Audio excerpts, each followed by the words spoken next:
Not that I didn't like the other movies or love, bits and pieces of the other movies, but it was just... Liar!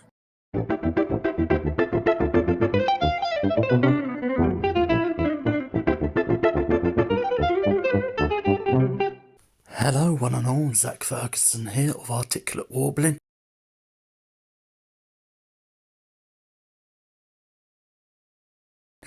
Now, before I go any further, I just want to make a point. Ron Pearlman's Hellboy exists. He has his 2 movies. That exists. You can go back and rewatch it as many times as you want. It doesn't take away their purity, their essence. And if you're a fan of David Harbour's Hellboy and Neil Marshall's heavily tampered with Frankensteinian disaster piece Hellboy 2019, that still exists. I've just been going through so many comment sections, and as usual in comment sections, the negative outweighs the positive. This is an independent production.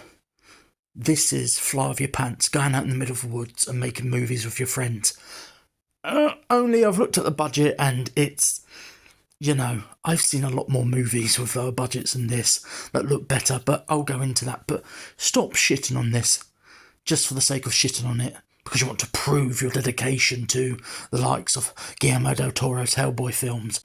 If those movies were ever going to get made, they would have been made by now.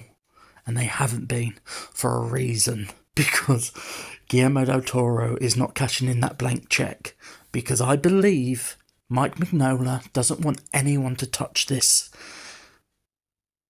for the foreseeable future. He wants total reins and control over it. Why? Because he's an independent spirit. It felt like an indie film. It was an indie film. I think that's so appropriate to the character, because one thing that kind of amazes me about this guy and how I think he's very singular in the comic book world, he's an indie. The Hellboy movies have been adaptations. They have been taken in the hands of someone else. Mike Mignola is a hot-tempered individual, quick to tell you a spade's a spade or to shit on you. It's fairly obvious he hasn't got an affinity with Hellboy or Hellboy 2, The Golden Army. I do not know what his opinion is on Hellboy 2019, but the greatest issue is Mike Mignola. He just wants it his way. If he could, and he had the experience, he'd go direct it himself. He wants total creative control, and even though he ceded control, I don't think Mike Mignola really saw how the movies benefited him and his, what is now considered IP.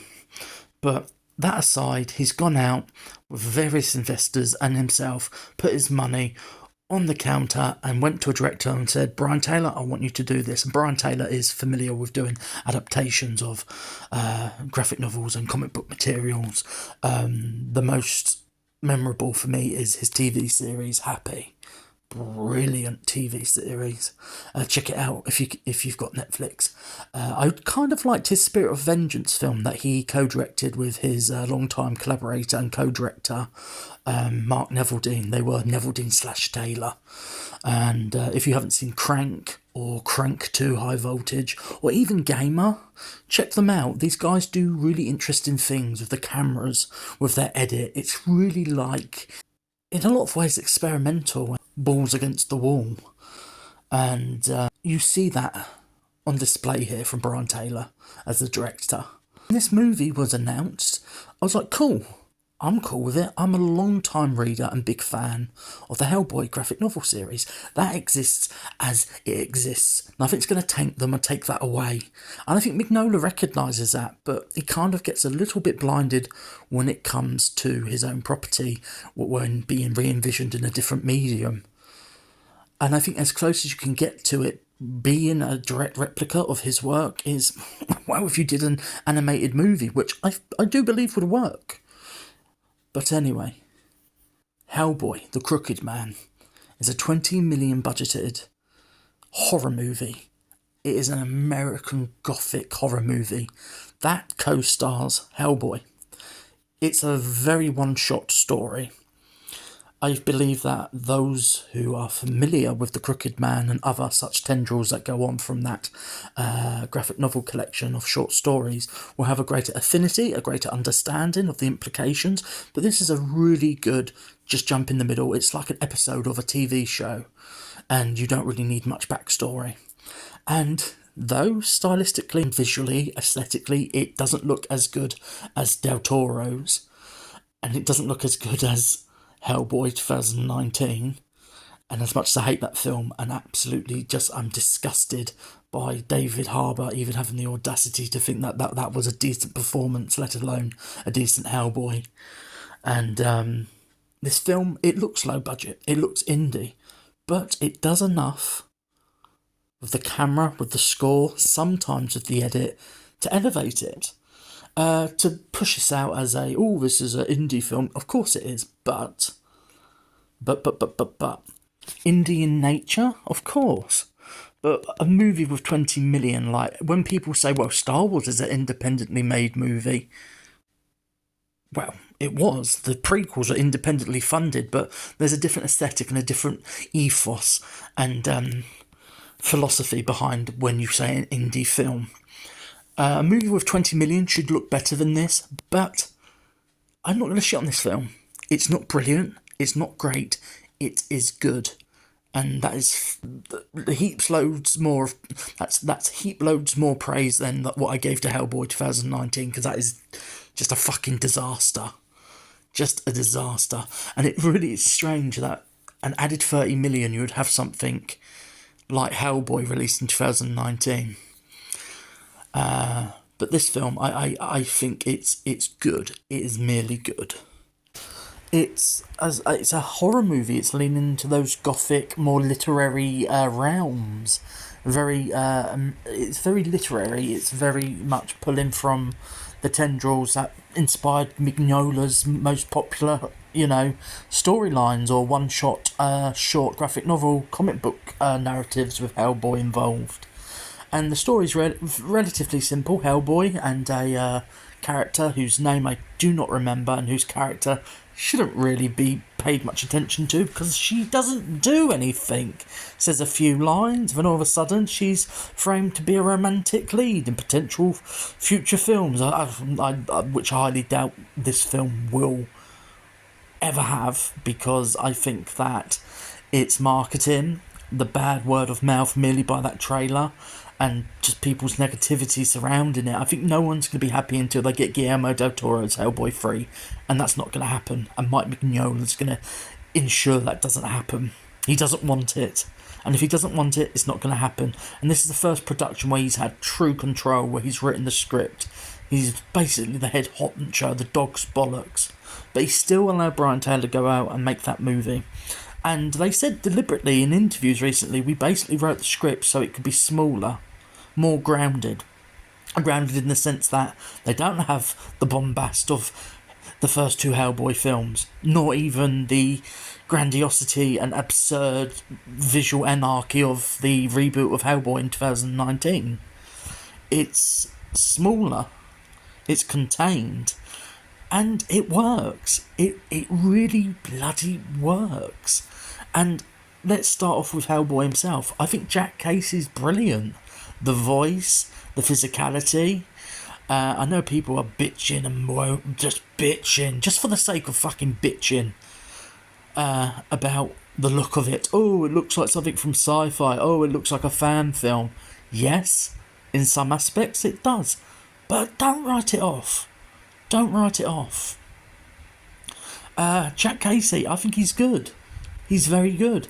I mean, if you're going to come up against a charisma rainbow like Ron Pearlman, it's to be difficult, but he makes it his own. But it's truly, they're just wanting to do the most faithful adaptation of The Crooked Man and Hellboy to date, and they have aesthetically, character-wise, and I think everyone's gone in with the mindset to just make a decent horror movie that seems to have Hellboy pitted within it, and that's always been the premise. Hellboy is just a reluctant hero. He's just pitted within these scenarios, and the narrative is he finds himself having to come up against a witch, which is one of the best scenes in this movie, is where you see a witch who is somehow transmogrified or metamorphosed into a badger, and she leaves like a husk, like a rubbery skin, and then when the badger comes back in through the mouth and the restructuring of the body, filling herself back out. Brilliant stuff. I mean, there's bad stuff. There's like this almost siren-like devil's advocate character, this blonde woman who just annoys you every time she's on screen because she's just milking it for all she's worth. But I like the art direction, I like the sets, I like the costumes, I really like the score. Though loads of people have complained about the what score. There is a score there, and also a lot of complaints about how loud it is. I think it's great. I think that loudness and bombacity, it gets into you, it ratchets up the tension. It's there's so many bad decisions, because there's moments where there's loads of very quick fire fade outs, and with each quick fire fade out to the next scene, it has this almost like cracking noise of the crooked man's neck or something or other, and it just doesn't work, and it's almost the cheapest jump scare ever. But there's a lot of jump scares, but it's fraught with tension. The makeup, the prosthetics, it's good. Some of the cinematography, it's beautiful. Sometimes it's too dark. Complaints about the CGI, it's a bit iffy. A lot of the CGI is iffy, but when it's practical and in camera, it works. So many people have also really started really going, it's an R-rated Hellboy. It doesn't really warrant that. There's hardly any swear words, there's hardly any visceral gore.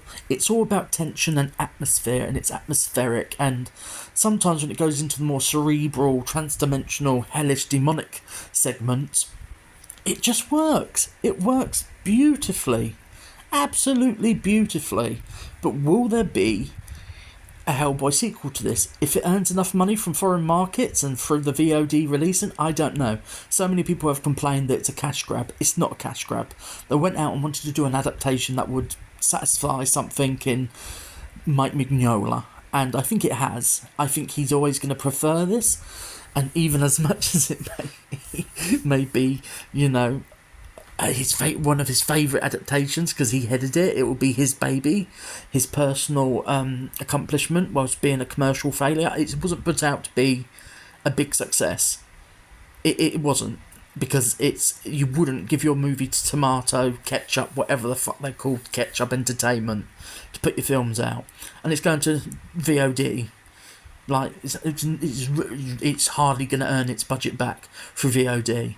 I'd like to think that it might make some of its money back for the European markets, but I don't know. It's very hard to see this movie, even when it's being put on big screens. Like, I forced my partner Laura to drive us like hundreds of miles, like 2 hours away from where we live, so I could watch this, and it wasn't even on one of their screens. It was their studio screen, meaning it's a venue that books out. So Kaleidoscope and Icon Entertainment have booked out these cinemas to screen these movies in a very spirited, independent basis, because they don't have that money like the big blockbusters do. Like if you have a Universal or Columbia or Lionsgate film behind you, and their distribution connections and the marketing, But in so many ways, it's like the deluge of marketing for Hellboy way back when. They weren't commercial hits. Hellboy 1 was a success due to the advent and popularity of DVDs and rentals. Hellboy 2 just managed to double its budget, but they've never been commercially successful. Not in the way that they wanted, and Hellboy just doesn't strike with a mainstream audience, so to go smaller in this way, I think it's clever. But to say they're money grabbing, no, because the strategy that's set out, which there isn't, for this film, it's not commerciality, it's not to get the budget back, it's just to get that movie out there and get the fans to sit there and enjoy it. And I think it's actually probably more enjoyable watching on the big screen. because it's grander, and that noise, it's noisy and it's big and it's loud and it works. And even though the narrative and the storyline and the character depth, it's not there and it's one and done and it's rushed, in the sense of we just want to get to the next beat and the next moment, and then considering that the next action beat can't really be covered by the budget, they work their way around it.